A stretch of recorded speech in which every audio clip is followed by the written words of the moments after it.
So, what do you want to talk about? Once again, you already know what it is, and you already know where you have reached. The number one up-and-coming professional wrestling podcast anywhere in the world. This is Hubbard Wrestling Weekly, and this is Volume 5 of the mini-series I like to call HUBBanomics. And if you didn't already know from the intro, you know who I'm talking about today. I'm talking about the reigning undisputed WWE champion, Cody Rhodes. First and foremost, big shout out to my mom. Keep getting well. I love you. Big shout out to all the people out there who watch myself and Conrad Cushman. Shout out to Conrad Cushman, too, of Everything Pro Wrestling, my tag team partner on Clash of the Podcast. Shout out to everybody who listens to the show, watches the show every Monday night, 6:05 on the Everything Pro Wrestling channel, Clash of the Podcast. And big shout out to everyone who's listened to the first 4 installments of HUBBanomics Superstar Profiles. We had a huge number of viewers for the Chris Jericho episode that aired last week. So I want to thank you very, very much. And we're going to keep the momentum going right here and now as we talk about the reigning WWE champion. You know the deal, 20 minutes or less, HUBBanomics Superstar Profiles. This is Volume 5. We're going to jump right into it right here and now. Here's the deal, yo.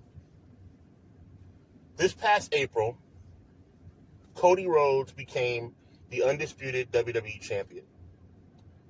He defeated the longest reigning WWE champion of the modern era, the third longest reigning champion chronologically in the history of WWE, Roman Reigns. 1,316 days. On that 1,316th day, Cody Rhodes became champion at Night 2 of WrestleMania this past April in Philadelphia, Pennsylvania. It was an awesome match.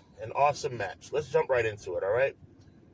Since the Royal Rumble 2023, we have been anticipating this day. If you talk to my tag team partner, Conrad Cushman, he'll say that he's been anticipating this day since WrestleMania 38 when he made his debut against Seth Rollins coming over from All Elite Wrestling.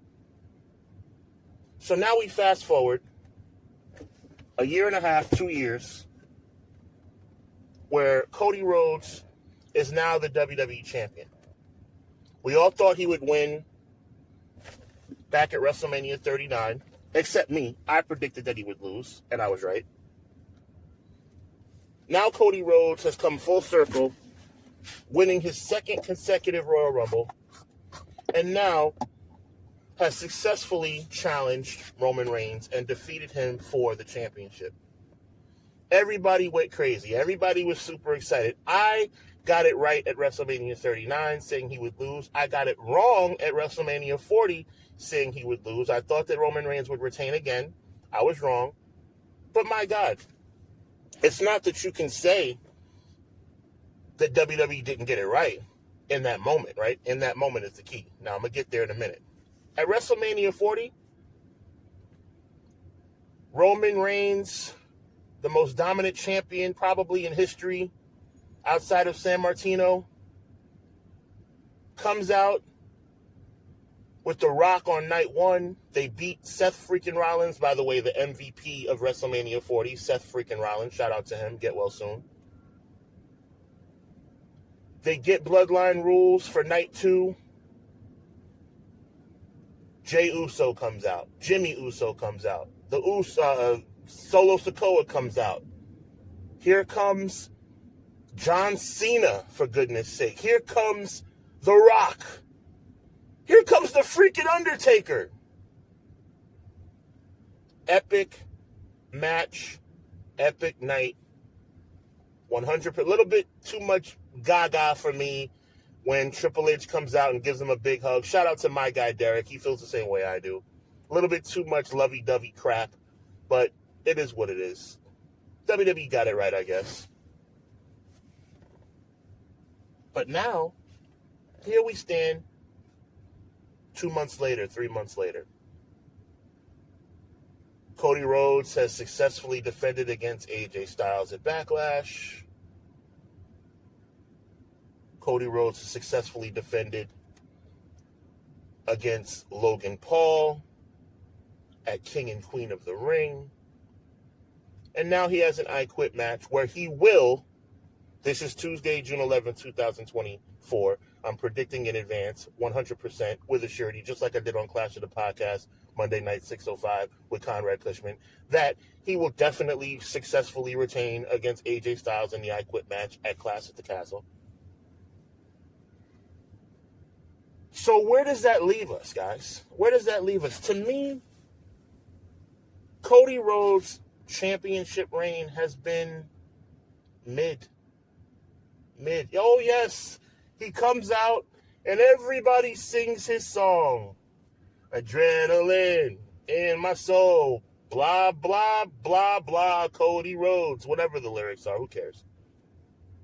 And everybody says, whoa. Yeah, it's real cute. Real cute. He's kissing babies. He's high-fiving the dads. He's high-fiving the moms. Everybody's crying their eyes out like it's the return of Michael Jackson in 1988. All the girls are going crazy. All the men are making him their idol. It's like, relax. Like, take it easy. He's good. He had a good match at WrestleMania. Whatever. But here's my thing, guys. How could they have possibly gotten WrestleMania wrong? Obviously, they got it right. But my question is, even Triple H, who I don't think has done that great of a job in creative. Like I said, I know I'm on audio right now, but imagine my hand way down low on the totem pole, right? Now, if it's way down here, and then some from the last guy who ran the show, and then it goes slightly above that with the guy who's running the show now, that doesn't mean Triple H is doing a good job. It just means he's doing a better job than the other guy. But I digress. We talked about that during the Triple H HUBBanomics episode. Go back into the archives, check it out. I break that all the way down. But how could you have possibly gotten WrestleMania wrong anyway? When you bring out Jimmy Uso, when you bring out Jey Uso, when you bring out Solo and Cena and The Rock and The Undertaker and Ric Flair and Hogan and Demolition and the Hart Foundation and D-Generation X and the Nation of Domination and the whole WWE Hall of Fame, how could you get it wrong? It's impossible to get it wrong. Oh, it's one of the greatest matches of all time. The freaking Undertaker came back. Obviously, it was awesome.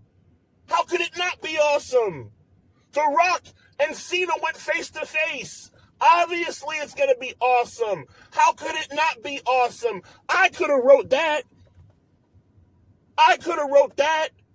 How could you get it wrong? But again, I digress. The thing about it is, guys, we have to now look at how he's done, Cody Rhodes I'm talking about, since he's won the title. Take WrestleMania out of your mind. WrestleMania is over. We'll see you in Vegas Easter Sunday and Saturday next year. WrestleMania 40 is in the rear view mirror. Put it out of your minds. What has happened since then? A very good, yet predictable victory over AJ Styles. A very good, even though pointless, victory over Logan Paul. And he'll have probably another good match against AJ Styles at Clash of the Castle, where he will retain the title again. This hasn't been any kind of stellar championship reign for Cody Rhodes. This is not Cody Rhodes' best work. Give me a break. This has not been an epic championship run for the son of the plumber. I said that right. The son of the plumber. Rest in peace to the late, great Dusty Rhodes. Cody Rhodes is one of my favorite wrestlers in the business, but not this version. Not this version of Cody Rhodes. Absolutely not. Like I said, kissing babies, kissing moms, hugging dads, pulling kids out of the crowd with their ridiculous Cody Rhodes outfits. It's annoying. And by the way, haven't seen Cody Rhodes that much on Monday Night Raw. Just saying. Haven't seen Cody Rhodes that much on SmackDown. Just saying. For all the people who said, hey, he's going to be on TV every week. Not so fast, my friend. But I'm sure he has obligations. I won't knock him too much for that. Cody Rhodes' championship reign has not been that great. But I'll tell you what would make it great. If one day Cody Rhodes wakes up and realizes I'm tired of feeding everybody sugar every single week. I'm tired of being ice cream sundae every single week. And goes back to Ring of Honor, Cody Rhodes. Goes back to that one-time appearance on TNA, Cody Rhodes. Then we'll be cooking with gas. Then we'll be on to something, ladies and gentlemen. Now, I know it's all about T-shirt sales and kissing kids and hugging moms and dads and taking babies on Ferris wheel rides. But what is best for the product? This is not best for the product. Be real with yourselves, people.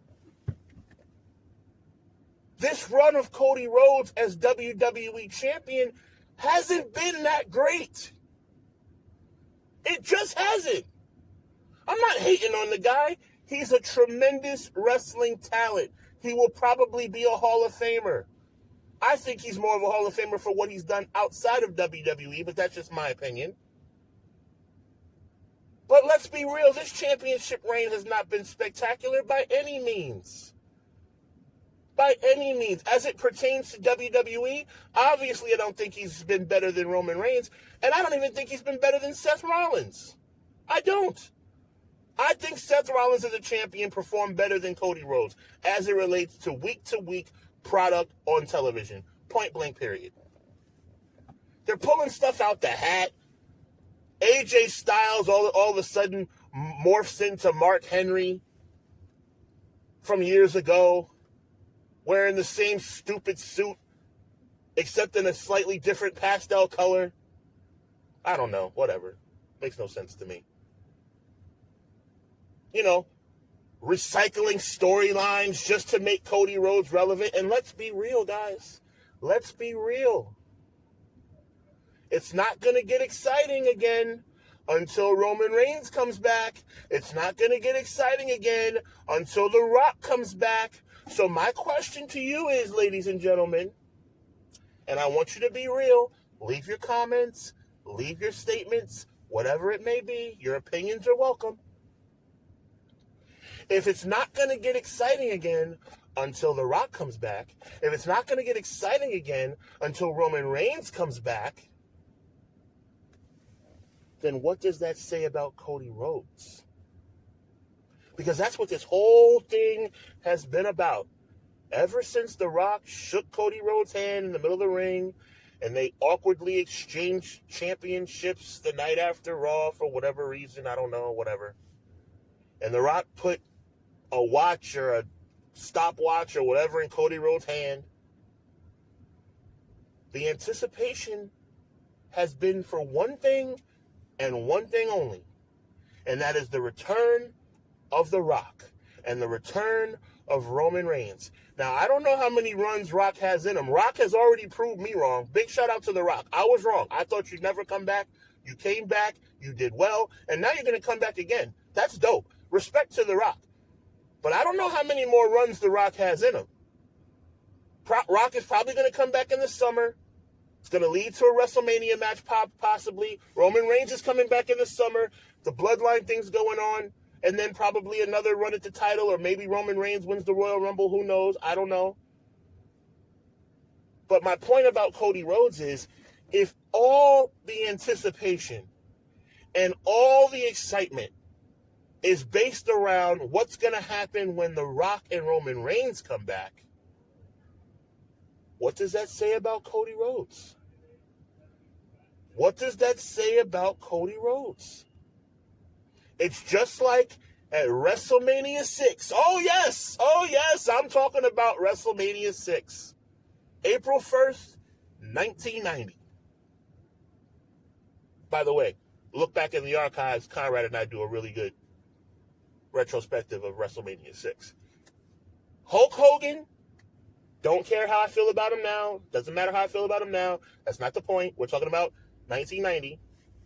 Hulk Hogan defeats the Ultimate Warrior, rest in peace. And everybody's watching Hogan ride out on that cart. Those carts were awesome, by the way.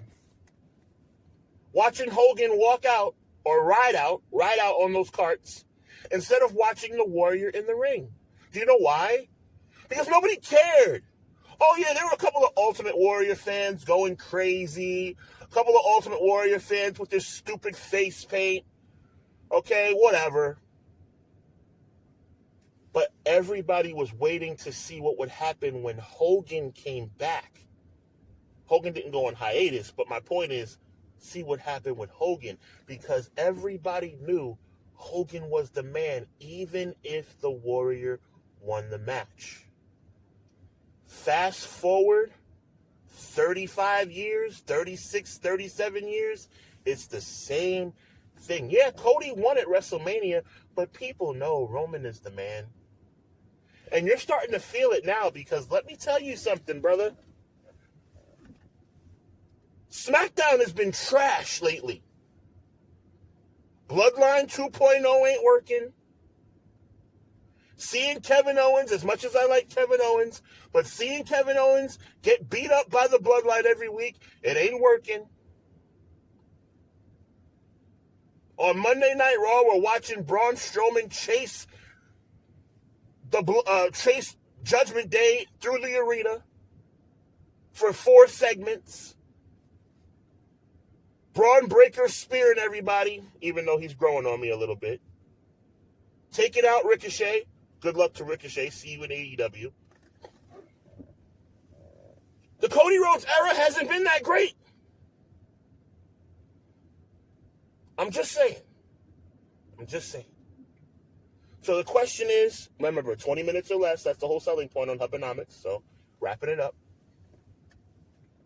The bottom line is, what are we going to do? What are we going to do from here? Yes, The Rock is coming back. Yes, Roman Reigns is coming back. But what are we going to do in the interim? What are we going to do after The Rock inevitably goes away forever? Or Roman Reigns decides to go to Hollywood? Or whatever the case may be. Cody Rhodes, you have to be able to deliver when The Rock is not here. You have to be able to deliver when Roman Reigns is not here. And seeing a Mark Henry retro storyline with AJ Styles ain't getting it done. Now, is that Cody Rhodes' fault? Or is that WWE's creator's fault? I think it's both.